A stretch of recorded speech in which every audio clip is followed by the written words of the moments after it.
Na, szevasztok! Jonsered 2153-as markaltfűtéses. Matrica, ezt ne tévesszem meg senkit se. 53-as. Meg is mutatom. Ugye az matrica az cserébe lett rajta. Meg is mutatom.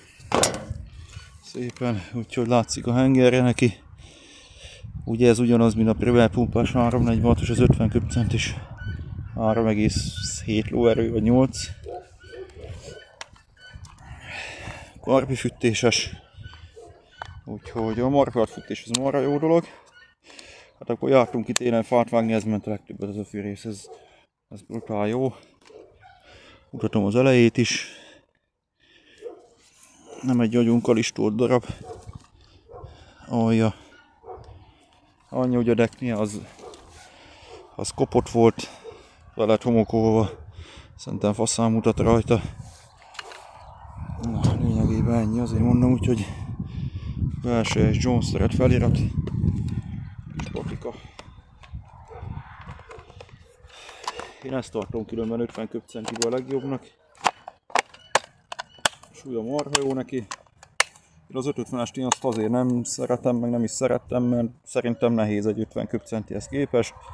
Ezek azért könnyebbek. Igaz, hogy teljesítményben elmaradnak, de hát egyszerűbb gép is, úgyhogy na, vágjuk fel azt a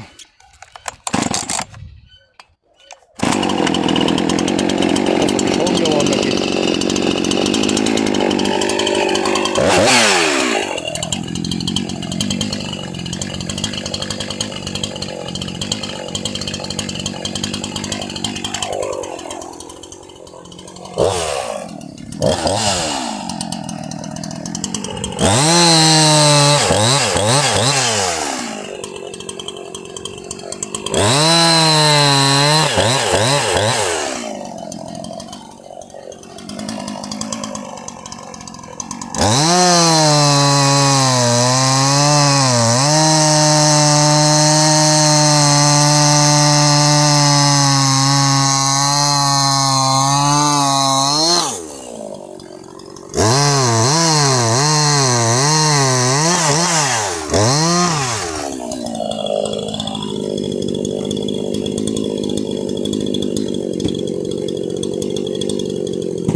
Na, úgyhogy az ennyi lett volna. jonsered 2152 helyett 3. Na, szevasztok!